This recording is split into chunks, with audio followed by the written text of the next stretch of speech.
ice. We got to talk about the implications that has going forward for the team. But it's not just that, Jesse. Oliver Kapanen got his first NHL point, and despite the loss, Montreal seems to be scoring. They seem to be clicking at certain points. We got to get into all of that. Plus, another pretty brutal note on Ivan Demidov coming up on this episode of Habs Digest. And Jesse, before we get into the game recap, I do want to start with Ivan Demidov. I just wanted to pop this up just to keep you guys updated on the situation.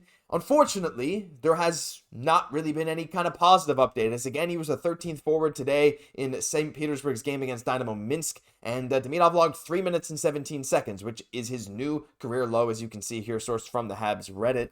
And, well, Jesse, here's the thing with Demidov. To me, he needs reps. He was named Rookie of the Month for September, and in the entire month of October so far, he has played just over 16 minutes. At this point, like, you know, whatever. The coaching style is whatever. However, at this point, to me, this is not the team for him. He needs to be traded, needs to do something. I don't want to beat a dead horse here with this Demidov stuff, but look, his IQ is going to stay high, his drive's going to stay high, but not being able to even play at this point in his draft plus one season is, it's getting tough. And probably frustrating for him, given like how much of a talented person, like this isn't just a guy who plays hockey, like this is a hockey player. He's in the gym all the time at the arena, you know, from dusk to dawn, you know, so this definitely has to hurt him quite a bit. The fact that he's on the bench, he wants to play, wants to contribute, but we know like Roman Rottenberg, he's like enemy number one in Montreal right now. It doesn't seem to matter to him too much at all that Ivan Demidov was named, you know, the Rookie of the Month in the KHL, even then when he was doing it under limited ice time that he's been producing. So unfortunate, this is, you know, not the best situation for Ivan Demidov, but it's maybe something that, you know, we might need to expect that there's just a lot of unpredictability with Roman Rottenberg, that sometimes it's not going to be too much. And then sometimes we're going to see Ivan Demidov on the power play and playing a lot more. So we're hoping that he definitely does get a little bit more of those reps. I think he just needs to be patient. To be honest, he's counting the days till he comes to Montreal. He's in the gym. That's where he wants to be. So I think that, you know, he's really just doing what he can right now to develop until that time comes. Yeah, we'll see when it happens. And, you know, even if he continues to get minutes like this, it just adds to a little bit of a mystique, an aura around him of unpredictability. Will he come to Montreal and break out? Will this hurt his development? We don't know. And at this point, there's nothing else we can do. So we're going to move on from that, Jesse, because let's not stay negative. I know the Habs lost tonight, and I know there were some things that didn't go the Habs' way, but they mounted a pretty darn good comeback as they come back and only lose 6-4. And, you know, if there wasn't for that pretty rough goal at the end that Primeau let in, it could have easily gone into overtime if the Habs had a bit of a chance with an empty net.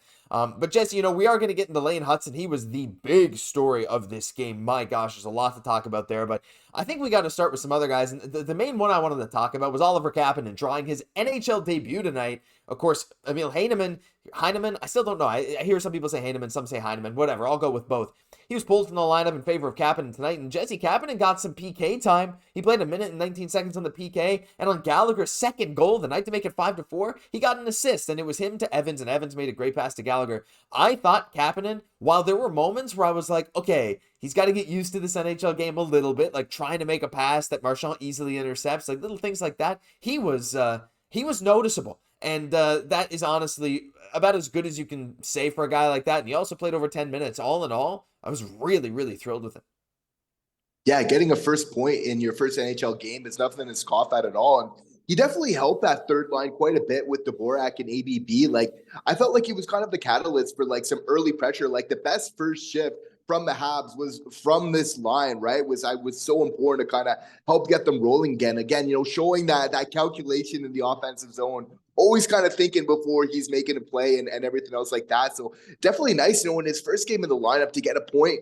We see that definitely he needs to put on a little bit of weight. We see like he's effective in front of the net to get the tips. It's just so much harder to get there at this level, but you have to feel like this is exactly what he needs to do. He needs to get those reps. You know, he's getting stronger as a part of it. But again, you know, to get on the scoreboard in your first game, definitely a great first outing from him. Yeah, it was nice to see. And I love that Marty gave him some shots on the PK there at the end, and it was great. Hey, and he had 4 faceoffs and he went 75% on them. So like, again, also nothing to scoff at. Small sample, but hey, you know, there's a couple other things too. Well, Caufield's goal kind of plays into the Hutson stuff, but already on an 82 goal pace, Jesse, I'm sure that's sustainable. But the other guy I wanted to mention, Armia getting 2 points, but the big one was Brendan Gallagher. I mean, Gally, look, I don't expect this pace to keep up, but the way he's looked so far through just 2 games is like, it's almost like a resurgence. He's in front of the net, but he's elevating the puck. I feel like I'm not used to him doing it that much. He had a couple of goals like that last season, but that goal to put it just within 1 goal late was so great. He's always in the right position. I've been thrilled with Galley so far. There's some guys in this lineup that I wasn't expecting to be as good as they are so far, including Barré-Boulet, who was, I would say, a lot better in the Toronto game than tonight. But Galley, Jesse, he was, I know a lot of Habs fans. I know George. I know a lot of other people in the comment section are going to be loving that. Yeah, absolutely. Playing in front of the net, we love to see him having success. You got to feel though, Josh, I know we're getting into him soon enough, but it relates way too much. Like, who's the one that's creating all this to get to Gallagher? Like, it's our boy, Lane Hutson. He was creating 2-on-1s all over the ice. And there's a reason, folks, why he's got 4 assists in 4 games in the NHL, and that more than goals. And the reason for that is, Josh, is like when he's creating these 2-on-1s, like not only, as I mentioned, just yesterday, it's like that not only is he putting himself in a good position to score, but also his teammates as well. So once he kind of makes that first pass, like we see Lane is not selfish at all. Like he's going to dish it, to the next person. We see on a couple of these plays, like in that goal leading that first Gallagher goal, he doesn't make one nice play. That he makes 2 really nice ones, like carrying the puck in the zone, but then being able to make that pass in such tight quarters to really kind of keep that play aloft to get it to Armia to then get it to Gallagher for the goal was absolutely unreal. That's showing the skill that this player has,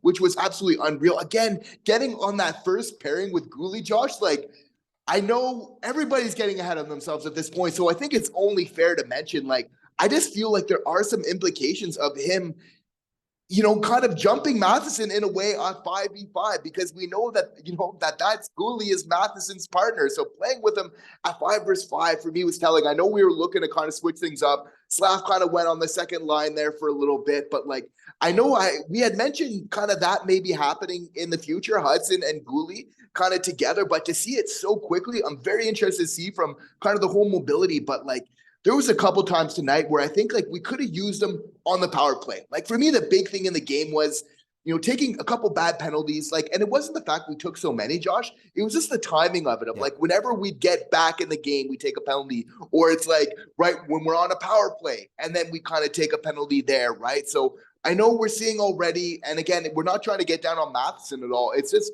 what Hutson is doing, right? And we see kind of a fresh, kind of new approach for the power play. Like for me, Matheson's had his time on the power play. It hasn't been effective for a long time. For sure, there hasn't always been the best cast around him, but I think it's time that, I don't want Marty to start waiting too long before looking at other options, because the season, it does go by quickly. It goes by fast, and that's the thing. You got a young team, and you have a lot of new lines, and you're going to have more players coming up eventually, and there's no harm in experimenting, but it took the Habs 1 game and a half to start just switching up the lines left and right to see what was gonna work and what wasn't. And honestly, that Kaiden Guhle Lane Hutson pairing, Jesse, I mean, it looked amazing. There was a reason that when the Habs were on the power play with the net empty, the 6-on-4 at the end of the game, it was Hutson out there with the normal PP1 unit. So we had Hutson and Matheson running the point there. But again, every time Hutson touched the puck, he created opportunities. His zone entries are like butter. It feels like you just give him the puck and you have the puck in the offensive zone. He led the game against the Toronto Maple Leafs in total time of possession for any player, and he was close to the top, if not at the top of tonight as well. He had almost 2 minutes of possession time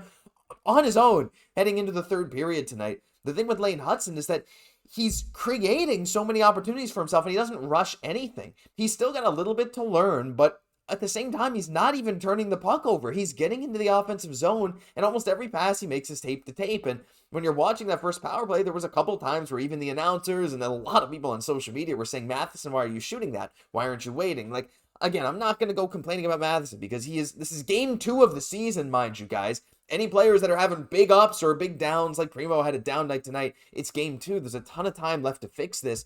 But at the same time, Jesse, like, everyone's clamoring for Hutson to be on that PP1.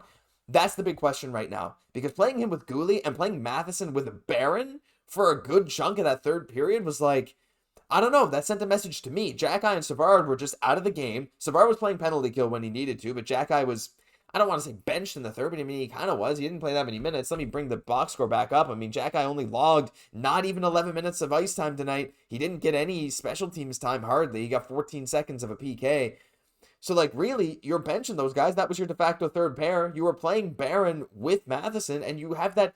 I would say Hutson Guhle is that straight up first pairing, right? So you've defined a new possible first pairing. Is it just a matter of time before we see Matheson also booted from that first power play, as opposed, instead of just being demoted from the first pairing on defense? I don't think it's that crazy, just because The fact that we've seen Marty this early start to switch things up tells me that he's not afraid at this point to just put the players out there that genuinely give you the best chance to win.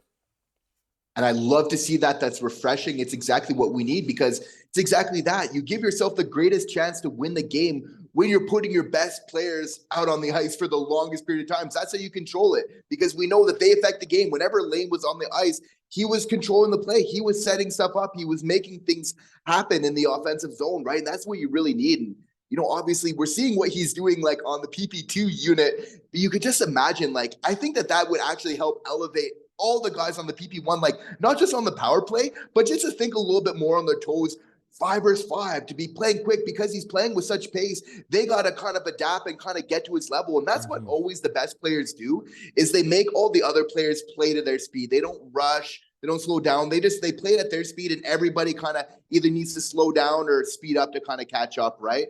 So that's what we're seeing early from Hutson. The fact that we're giving him this much praise, like, believe me, we didn't thought we would go this far out. Like, I was big on Lane Hutson for very, very long time. But the fact we're talking about, like, first, playing on the first, pairing tonight, it's like, it's absolutely unreal. But like the fact that Marty's willing to do this so early, for me, is implications that he's open to experimenting sooner than later with the power play, because we absolutely need that. It's going to be fun to watch. Let us know your thoughts about Hutson and whether he should move up. I think everyone thinks he should move up in the power play, but whatever. At this point, I genuinely think we're witnessing something special with Lane Hutson. This is, star players have the puck on their stick a lot. This guy has the puck on his stick more than anyone else through 2 games, not only for the Habs, but even in both games together. He's creating opportunities more than anyone else in the Canadiens, and I think he deserves to be rewarded, but we'd love to hear all your thoughts down below, because that'll do it for this episode of Habs Digest. If you enjoyed, leave a like, comment, subscribe. You guys know the deal. We're like 50 subs away from 15K. I didn't ask at the start of this video. Maybe I could have, but if you want to help us out, just a couple of you watching right now, if you hit that sub button, we can hit our goal. I'm Josh Gosse, my co-host, Jesse Poirier. We'll catch you in the next one.